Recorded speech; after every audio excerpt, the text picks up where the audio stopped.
जय भोलेनाथ। नमस्कार, मैं साधना पांडे मार्गदर्शन पे आपका स्वागत करती हूँ। दोस्तों, मैं बात करने वाली हूँ आपसे प्रदोष के बारे में। कल प्रदोष की तिथि पड़ रही है, तो प्रदोष का पूजन हम सभी को कल यानी कि बुधवार को 4 तारीख को प्रदोष का व्रत धारण करना है। प्रदोष की पूजा पाठ इत्यादि सब कुछ तो आप सभी करते हैं, लेकिन जो लोग व्रत नहीं करते हैं वो भी शाम को प्रदोष काल में भोलेनाथ के विधि विधान से आराधना कर सकते हैं। और भोजन करने के बाद भोजन में बस ये सावधानी आपको रखनी होगी कि आप लहसुन प्याज इत्यादि का सेवन नहीं करेंगे, और बाल वगैरह जो है पहले से आपके साफ सुथरे होने चाहिए, इस चीज़ का ध्यान रखिए। एक दिन पहले या आप कहीं से भी मांसाहार किए हैं तो आप शिव मंदिर न जाएं और पूजन न करें, यही आपके लिए श्रेष्ठ होगा। दूसरी चीज़ आपको बता दूं दोस्तों कि यह प्रदोष जो है बुधवार को पड़ने के कारण इस प्रदोष को हम बुध प्रदोष कहेंगे। बुध ग्रह जो है वो वाणी से संबंधित जोड़कर देखा जाता है। विशेषकर जो बच्चे तोतले बोलते हैं या फिर जो बच्चों की संबंधित दिक्कतें आपकी है, जो संतान से संबंधित बहुत सारे क्वेश्चन आते हैं, बच्चा पढ़ता नहीं है, कहना नहीं मत, किसी भी कारण से आप यदि संतान से पीड़ित हैं, परेशान हैं, तो यह प्रदोष आपके लिए रामबाण साबित होने वाला है। क्या करना है, तो सिर्फ मैं बहुत कम शब्दों में मैं प्रयास कर रही हूँ कि वो सारी जानकारियाँ आपको दे पाऊँ। तो चलिए बिना विलंब वीडियो में आगे बढ़ते हैं, और वीडियो अच्छी लगे तो लाइक एक ज़रूर कर दीजिएगा, चैनल को सब्सक्राइब कर लीजिएगा। और नंबर जो आप देख रहे हैं इस पर आप मुझसे कुंडली दिखाना चाहते हैं, जैसे कि 2023 कैसा रहने वाला है, अन्य अगर जीवन में किसी भी प्रकार की समस्या चल रही है तो उससे आप यदि मुक्ति पाना चाहते हैं तो आप पर्सनल संपर्क कर सकते हैं। दोस्तों, इस प्रदोष में प्रदोष काल की पूजा का जो समय है वो शाम को 6 बजे से शुरू हो रहा है। शाम को 6:01 से रात को 7:35 तक आप प्रदोष काल की पूजा प्रारंभ कर सकते हैं। लेकिन इस बार यानी कि इस समय सर्दियां बहुत तेज चल रही हैं और 6 बजे पूरी अंधकार हो जाता है। ऐसे में आप पूजन करने यदि शिव मंदिर जाएंगे तो आपको नाना प्रकार की दिक्कतें हो सकती हैं, ठंड वगैरह लग सकती हैं।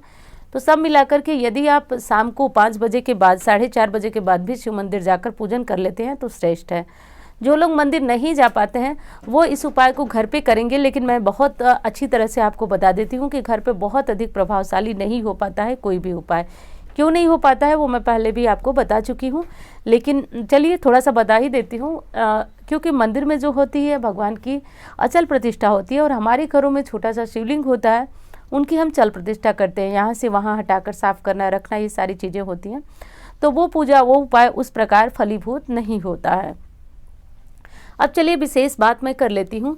आप सभी यदि पति संबंधी दिक्कत है तो आप कर सकते हैं, यदि बच्चों संबंधी दिक्कत है तो रामबाण है। बहुत अच्छे इसके रिजल्ट भी आए हैं, आप लोगों ने कमेंट करके बताया है। तो अब चलिए मैं आपको बताने जा रही हूँ क्या करना है। आपको हरी इलायची 2 लेनी है, हरी इलायची 2 ले लेनी है। उसके बाद आप पान के पत्ते 1 ले लीजिए, 1 पान का पत्ता ले लीजिए, 2 हरी इलायची ले लीजिए। शिव मंदिर जाइए और पूजा पाठ पूरी अच्छी तरह से शाम को प्रदोष काल में करिए।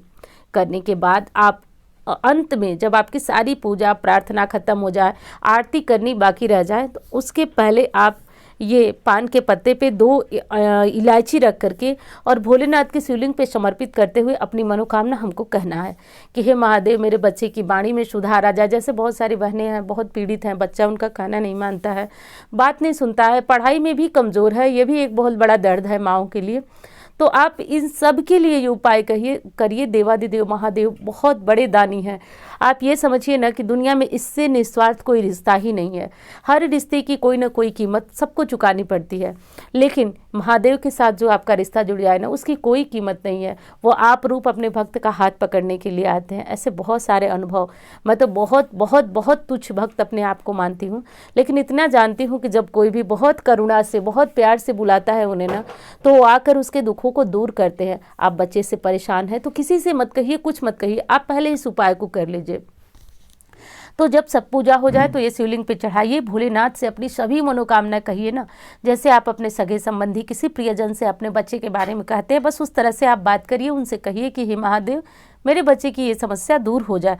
ऐसा करके आपको आज शाम को कर रहे हैं तो प्रयास करिए कि शाम ही कम से कम 41 डेज आप इस उपाय को करिए, लगातार 41 दिन करिए। इतना तो विश्वास आपको दिला रही हूँ कि आपको पूरी तरह मुक्ति मिले ना मिले, लेकिन महादेव की कृपा से आप 80% अपनी समस्याओं से मुक्त हो जाएंगे। बहुत सारे बच्चे अपनी माँ के कहना मानने लगे हैं और पढ़ाई करने लगे हैं। इस बात को हवा में मत लीजिएगा, विश्वास पूरा रख के और करिएगा। पूरी तरह से 41 दिन आप करिएगा। 41 दिनों के बाद आप प्रयास करें कि बच्चे के हाथ से कुछ दान दक्षिणा शिव मंदिर में करा दें, जैसे कि थोड़ा सा अनाज, भोलेनाथ के लिए एक सफ़ेद गमछा जिसको बोला जाता है, सफ़ेद कपड़ा, वो लेते जाएं। कुछ जो भी आपकी जो भी आपकी आर्थिक क्षमता हो उसके अनुसार आप दान कर दीजिएगा। 41वें दिन आप विश्वास नहीं करेंगे, चमत्कार स्वरूप हो जाता है। तो हर माँ इस उपाय को ज़रूर करिएगा, कर लीजिएगा यदि संतान से परेशान है तो।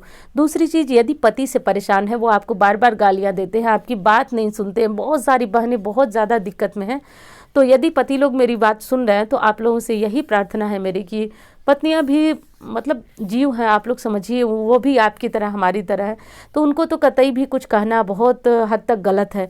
लेकिन ठीक है, अगर आप अपने पति को सुधारना चाहते हैं, सही रास्ते पे लाना चाहते हैं, तो ये उपाय आप पति के लिए भी कर सकती हैं।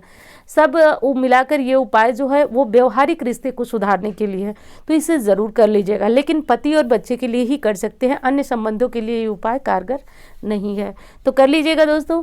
और हाँ, इंस्टाग्राम फेसबुक पर मुझे फॉलो करना चाहें तो कर सकते हैं, और नंबर जो आप देख रहे हैं कुंडली दिखाने के लिए मुझसे संपर्क कर सकते हैं, जैसे कि वार्षिक राशिफल या फिर किसी भी समस्या से जूझे हुए हैं तो आप उस पर संपर्क कर सकते हैं। एक चीज़ और बताना चाहूँगी कि देखिए, क्षमा करिएगा, व्हाट्सएप पे बहुत सारे मैसेज आते हैं जिसका कि विश्वास भोलेनाथ की, मतलब मैं भोलेनाथ को यहाँ साक्षी मान के कह रही हूँ कि मैं कभी व्हाट्सएप ऑफिस में ही रहता है, मैं ना वहाँ चेक करती हूँ ना कुछ, तो आप लोग व्यर्थ में व्हाट्सएप के लिए परेशान ना हो, यही एक नंबर है, बाकी और कोई अन्य ना व्हाट्सएप देखा जाता है ना सुना जाता है, तो उसके लिए आप लोग बिल्कुल भी परेशान ना हो।